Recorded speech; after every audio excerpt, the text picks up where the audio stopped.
Bollywood silver screen presenting 2067। ये कहानी है भविष्य की, यानी कि ईयर 2067 की, जहां पर अर्थ को दिखाया जाता है जो क्लाइमेट चेंजेस की वजह से पूरी तरह से बर्बाद हो चुकी है। धरती पर ऑक्सीजन बहुत कम हो चुका है। पूरी अर्थ पर सिर्फ ऑस्ट्रेलिया में एक ऐसी जगह है जहां पर इंसान आर्टिफिशियल ऑक्सीजन बनाने में कामयाब हो चुके हैं, लेकिन ये ऑक्सीजन बहुत ज्यादा महंगी है और अब इस ऑक्सीजन से यहाँ पर सिकनेस नाम की एक बीमारी भी लोगों को होने लगी है। यहीं पर एक आदमी को दिखाया जाता है जिसका नाम ईथन है। वो अपनी पत्नी से बहुत प्यार करता है और उसकी पत्नी को भी सिकनेस नाम की बीमारी हो चुकी है। वो अपनी पत्नी को इस बीमारी से किसी भी कीमत पर बचाना चाहता है। अब एक दिन ईथन को रेजिना बुलाती है, तो ऑक्सीजन बनाने वाली कंपनी की चीफ टेक्नोलॉजी ऑफिसर है, यानी कि CTO। वो ईथन को बताती है कि अगर सिकनेस बीमारी इसी तरह दुनिया में फैलती रही तो एक दिन इससे हर एक इंसान ग्रस्त हो जाएगा और इस धरती से इंसानों का नामो निशान खत्म हो जाएगा। इसके बाद वो ईथन को एक लैब में ले जाती है जहां पर एक बहुत ही चमकदार मशीन होती है। वो ईथन को बताती है कि ये एक टाइम मशीन है, तुम्हारे पिता ने आज से 20 साल पहले बनाई थी। तुम्हारे हाथ में जो वॉच है वो इस टाइम मशीन का एक पार्ट है। दरअसल जब ईथन छोटा था तो उसके पिता ने उसके हाथ में इस वॉच को फिक्स कर दिया था जिसे वो अपने हाथ से निकाल नहीं सकता, और ये मशीन चलाने के लिए इन्हें इस पार्ट की जरूरत है। इसके बाद ईथन को बताया जाता है कि इन्हें 400 साल आगे भविष्य से एक मैसेज मिला है जिसमें भविष्य के लोगों ने ईथन को भविष्य में 400 साल आगे भेजने को कहा है। उन्होंने बताया है कि यहाँ पर सब कुछ पहले की तरह हो गया है, यानी कि वहाँ पर पेड़ पौधे, ऑक्सीजन सब कुछ है। और अगर ईथन वहाँ पर जाता है तो वो ये पता लगा सकता है कि किस तरह से पेड़ पौधों को और ऑक्सीजन को इस वक्त में, यानी कि साल 2067 में दोबारा से बनाया जा सकता है।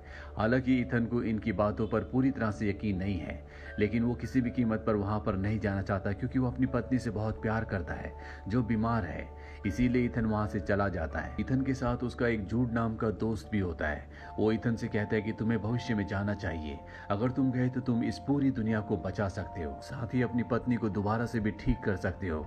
दरअसल ईथन वो नहीं करना चाहता जो उसके पिता ने किया था। उसके पिता ने अपने काम के लिए ईथन को और ईथन की मॉम को अकेला छोड़ दिया था, और अब ईथन किसी भी वजह के लिए अपनी पत्नी को अकेला नहीं छोड़ना चाहता। ईथन घर वापस आ जाता है और सारी बातें अपनी पत्नी को बताता है। हालांकि उसकी पत्नी नहीं चाहती कि ईथन जाए, पर फिर भी वो उसे जाने के लिए कहती है क्योंकि वो जानती है कि अगर ईथन गया और कामयाब हुआ तो वो इस पूरी दुनिया को बचा सकता है। वो ईथन से कहती है कि तुम्हें जाना चाहिए। अगली सुबह ईथन रजीना के पास जाता है और उसे कहता है कि मैं भविष्य में जाने के लिए तैयार हूँ। रजीना ये सुनकर बहुत खुश होती है। इसके बाद सब मिलकर ईथन को भविष्य में भेजने की तैयारी करते हैं। वो उसे खास सूट पहनाते हैं और साथ ही एक डिवाइस भी देते हैं जिसकी मदद से ईथन भविष्य में जाने के बाद भी इस वक्त से कनेक्टेड रहेगा। लेकिन यहाँ पर सब लोग बहुत परेशान भी होते हैं क्योंकि किसी को नहीं पता कि ईथन को वापस कैसे बुलाना है या वो वापस आ पाएगा या नहीं। अब ईथन को मशीन के अंदर बिठाया जाता है और मशीन को जैसे ऑन किया जाता है तो ईथन लाइट की स्पीड से ट्रैवल करता हुआ इस दुनिया से आज से 400 साल आगे भविष्य में पहुंच जाता है। वो एक जंगल में जाकर गिरता है और जब वो चारों तरफ देखता है तो यहाँ पर सिर्फ और सिर्फ हरियाली होती है। साथ ही वातावरण में ऑक्सीजन की मात्रा भरपूर होती है, जिस ऑक्सीजन को लेने के बाद उसे बहुत अच्छा फील होता है। अब वो यहाँ से आगे बढ़ता है और तभी उसे अपने सामने एक स्कल दिखता है जिसके सिर पर किसी ने गोली मारी होती है। और जब वो उसके पास जाकर इन्वेस्टिगेट करता है तो उसे पता चलता है कि ये स्केलेटन और किसी का नहीं बल्कि खुद उसी का है। वो स्केलेटन के हाथ को चेक करता है तो उसके हाथ में भी वैसा ही डिवाइस होता है जैसा कि उसके हाथ में है। साथ ही वो डिवाइस जो वैज्ञानिकों ने उसे दिया था, जो डिवाइस उसे इस दुनिया से साल 2067 में कनेक्टेड रखेगा, वो डिवाइस भी यहाँ पर होता है। ईथन पूरी तरह से कंफ्यूज्ड हो जाता है, उसे कुछ समझ नहीं आता कि यहाँ पर क्या हो रहा है। तभी वो अपने हाथ के डिवाइस को और उस डिवाइस को देखता है जो कि स्केलेटन के हाथ में होता है।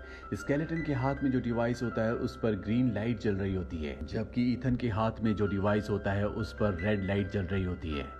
अब रात हो जाती है और ईथन को भूख लगती है।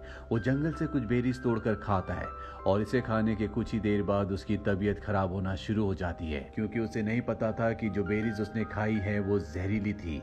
अब उसकी तबीयत खराब होने की वजह से वो बेहोश हो जाता है। ये बात उस डिवाइस की मदद से जो उसके पास है साल 2067 में इंसानों को पता चल जाती है। कुछ देर बाद जब ईथन को होश आता है तो उसके सामने जूड होता है जिसे ईयर 2067 से ईथन की मदद करने के लिए यहाँ पर भेजा गया है। दरअसल जूड न सिर्फ उसका दोस्त है बल्कि उसकी मॉम की मृत्यु के बाद जूड ने ईथन को पाला होता है, इसीलिए उसके बड़े भाई की तरह है। अब जब ईथन ठीक हो जाता है तो एक बार फिर से दोनों उसी